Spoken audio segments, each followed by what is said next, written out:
Olá pessoal, aqui é o professor Sérgio Cotrim, da Universidade Federal do Maranhão. Hoje nós vamos discutir um tema muito interessante que é a evolução da logística. Quais foram as principais características da evolução da logística? Bom, primeiro vamos analisar o seu aspecto histórico, a sua origem, o seu conceito inicial.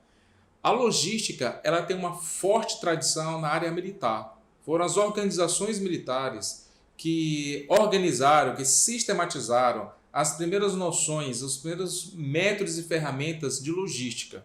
E futuramente esses conceitos, essa área de conhecimento aplicada foi se expandindo para as outras organizações privadas e hoje até nas organizações públicas, né?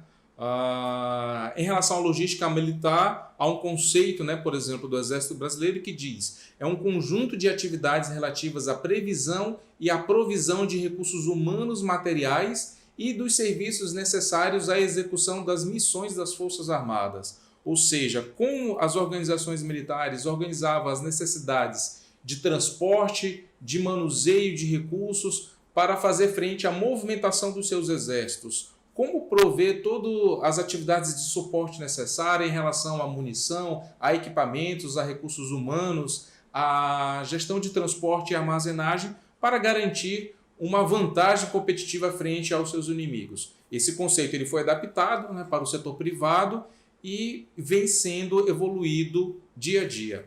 Já por volta, por exemplo, de 1915, o autor Shaw afirmava que classificava as atividades empresariais em três categorias: atividades de produção, atividades de distribuição e atividades facilitadoras que completam as operações de produção e distribuição. Ou seja, duas grandes áreas já relacionadas à logística, distribuição e operações.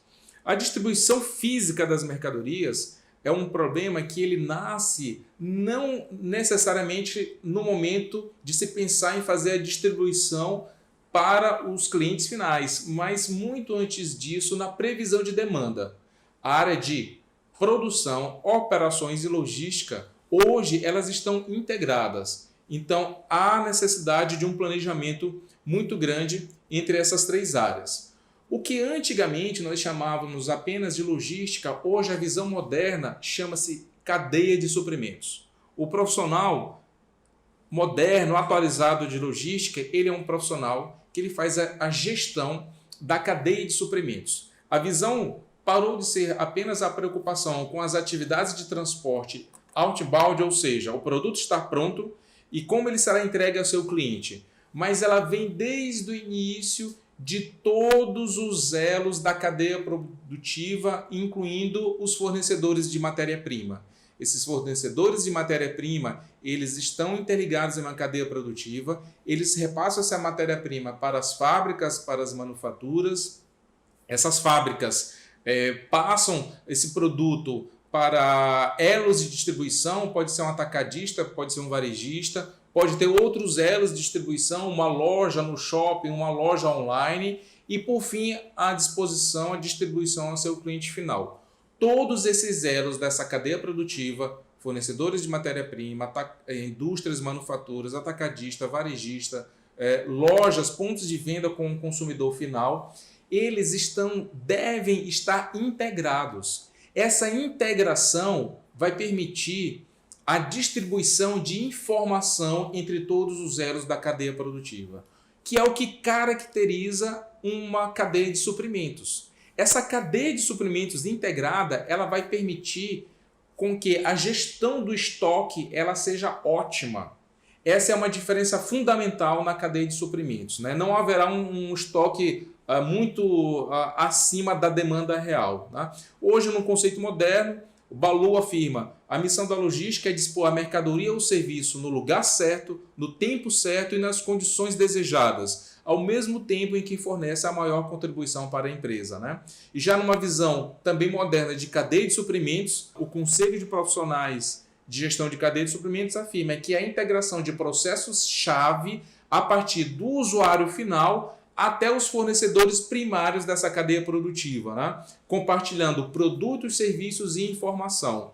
Se o nível de estoque vai ser menor em toda a cadeia produtiva organizada em uma cadeia de suprimentos, haverá uma redução de custo para todos esses elos, todas essas empresas que fazem parte de uma cadeia de suprimentos. Nas atividades de suporte à logística, nós temos atividades de armazenagem, manuseio de materiais, área de compras, área de embalagens, área de apoio à produção de bens e serviços e manutenção de informações. Em relação às atividades fim da logística, nós temos o serviço ao cliente final, onde será entregue, aí nós temos uma interconexão da área de logística com a área de marketing, transporte, estoque e tecnologia da informação.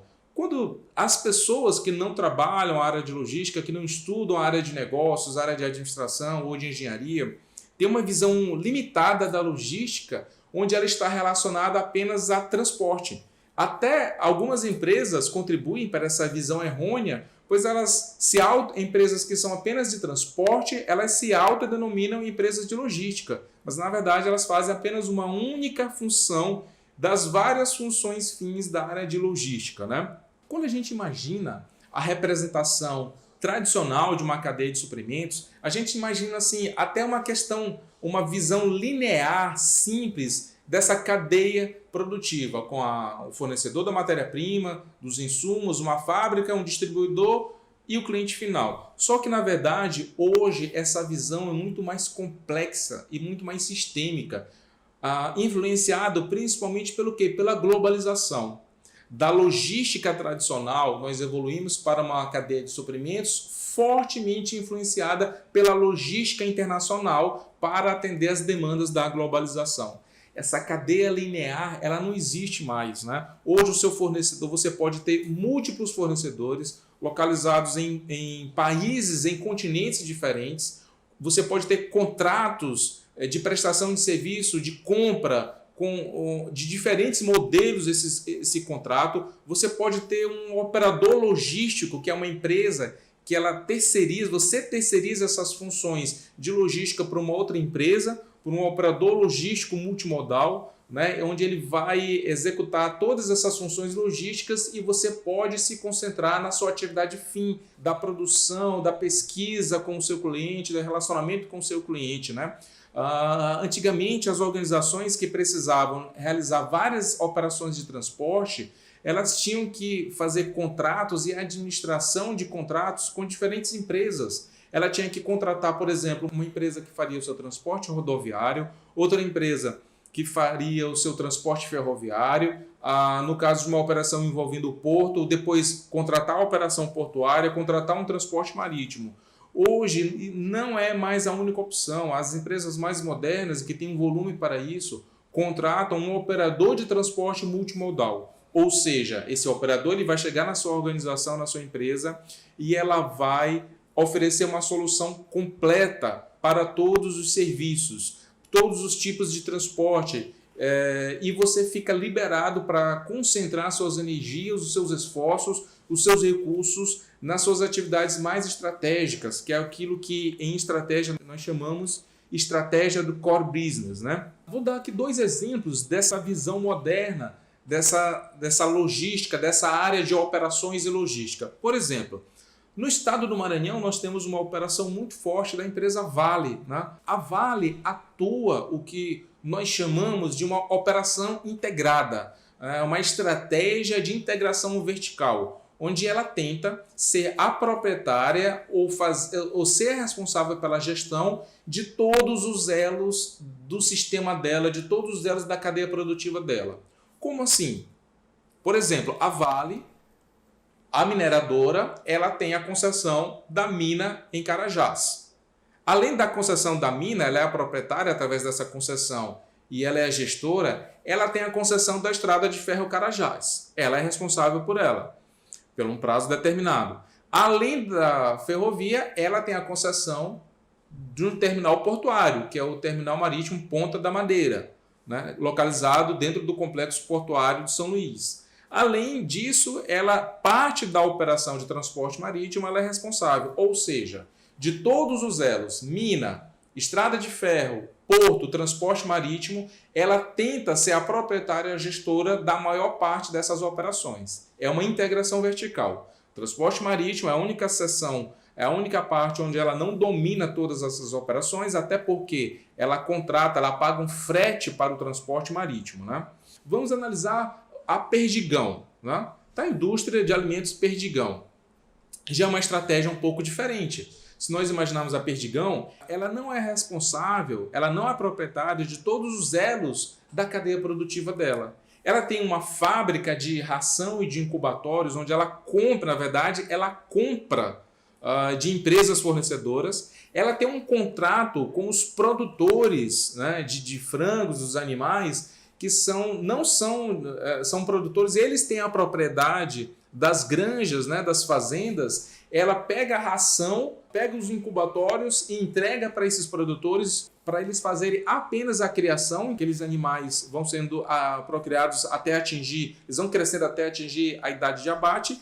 E o que é de responsabilidade dela? As unidades industriais. Então ela recebe o animal no peso certo, na idade certa de se fazer o abatimento, ela tem os centros de distribuição dela e também terceirizados, e ela vende para as lojas de autosserviço. Então não é uma integração vertical. Para ficar mais clara essa diferença, vamos imaginar o exemplo de um grande supermercado, seja o Pão de Açúcar, o Extra, ou aqui no caso do Maranhão, o Supermercado Mateus.